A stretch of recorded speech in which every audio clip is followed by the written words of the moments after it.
Good morning everybody! It's time para gawan sila ng ulam. So for today guys, hindi ko sila papakawalan kasi magpupurga sila.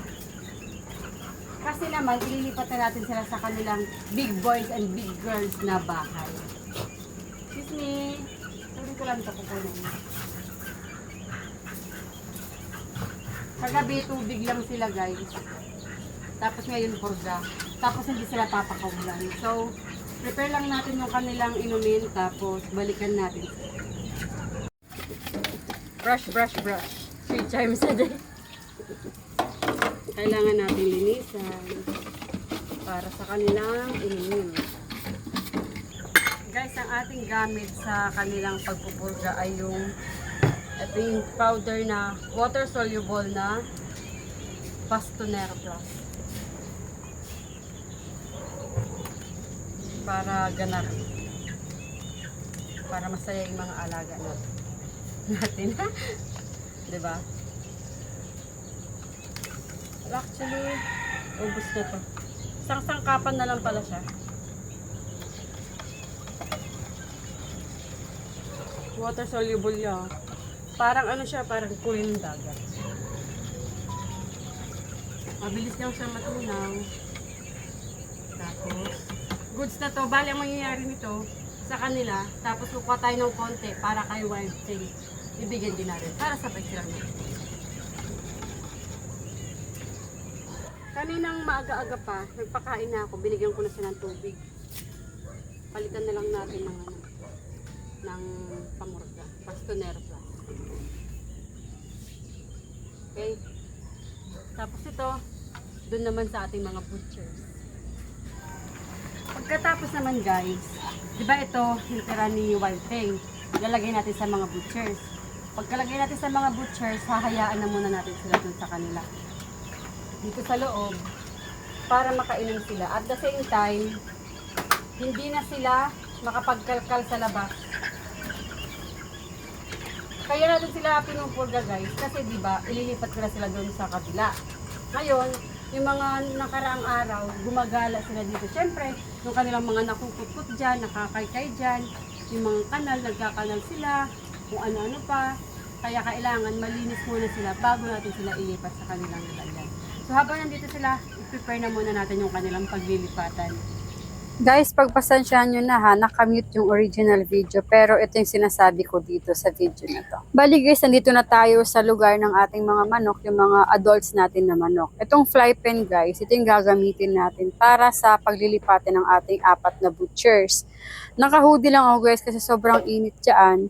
Tapos naman guys, itong net ang gagamitin natin para ilagay sa bandang ilalim ng fry pan kasi para hindi sila makalabas. Medyo manipis pa kasi ang katawan ng ating mga butchers, kaya lagyan natin ng net kasi baka makalusot sila doon pag nagulat sila or pag may magtakbuhan ng mga pusa, magulat at lumabas sila, baka anong mangyari sa kanila. Ngayon guys, dito naman, parang tatahi-tahiin lang natin to. Ang ginagawa ko dito guys, kinukuha ko yung isang butas na pagpapasukan ng ating pinaka-stand dito.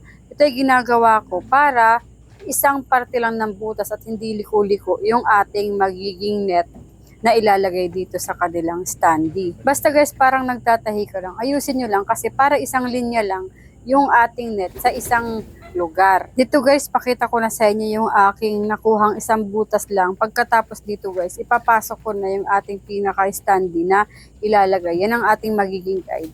Tapos yan din ang ating itatali dito sa fly pen para isang lugar lang yung ating net at hindi siya nagkakalat. So, ipapasok nyo lang yan. Pwede naman yung stick o di kaya kung may kawayan kayo, pwede rin. Ang importante lang naman, maging isang lugar lang yung ating net at hindi kabay-kabila para may straight line lang. Tapos guys, ayusin nyo na sa baba. Bale, ibababa nyo lang ang net tapos idadrag nyo papunta sa kabilang parte. Ito rin guys, meron akong isang stick dito na gagamitin para din sa kabilang parte ng ating net. Bale, same procedure lang guys.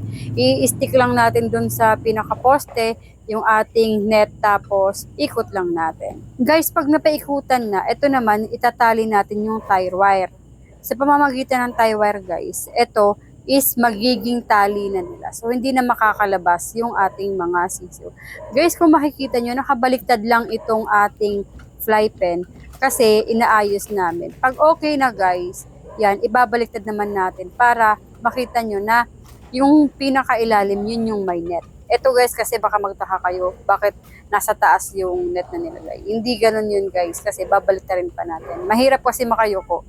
Kaya nakatayo kaming gumagawa, kaya yung net is nasa taas. So guys, ang ginagawa ko lang dito is yung pinuputol ko na yung mga nakausli na wire, na tali ng wire yan. Para maging flawless yung ating pinaka mga tali dyan at hindi makaabala sa ating mga manok. Dito naman guys, mapapansin nyo na binaliktad na namin yung fly pen. Pagkatapos guys, ilalagay na natin yung kanilang hapunan.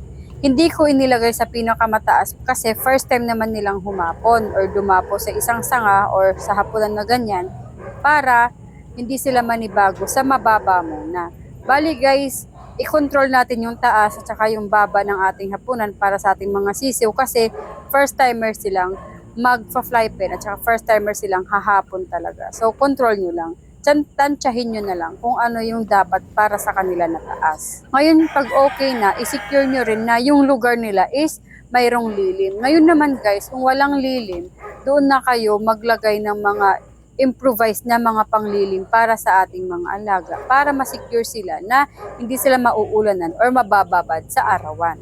At syempre guys, dito naglagay lang tayo ng mga improvised na mga takip-takip sa kanila. Dito kasi side na to is yung araw ng pang-umaga. At syempre guys, dito sa taas, kailangan din lagyan ng tarpaulin o di kaya pang shed nila kasi wala naman tong lilim dito. So guys, mga improvise lang din yan. Yung mga nakaraan na mga election ng mga tarpaulin, yan lang din. So mga recycled lang natin yan guys. This time naman guys, lalagyan natin sila ng kanilang kainan at saka inuman para pagdating nila dyan sa lugar na yan, ready na sila. So bali guys, naglagay lang ako dito ng 3 kainan tsaka 2 inuman nila para share-share lang sila dito banda. Tapos naman guys, pagdating naman nila dito, hindi naman siguro sila kakain agad eh. Magwa-wonder muna sila kung ano yung kanilang lugar o magpa-familiarize sila kung anong meron doon sa lugar nila. So mostly magkakahig-kahig, tutuka-tukayan na sila. Pero definitely guys, kailangan meron silang pagkain at tubig para pagdating nila, magdidesisyon na lang sila kung anong gusto nilang gawin. So, lagyan na lang natin ng tubig ito kasi meron din naman ng pagkain na nadala na dito. By this time guys, magbubuhos lang ako ng tubig dito. Tapos after this guys, kukunin ko na yung ating mga manok. Let's go! So guys, nandito na tayo sa kabila. Tapos na tayo doon sa pagkuha ng ating mga manok. So ang hawak ko is yung 2 babaeng butcher. Ayan, lapag lang natin dyan.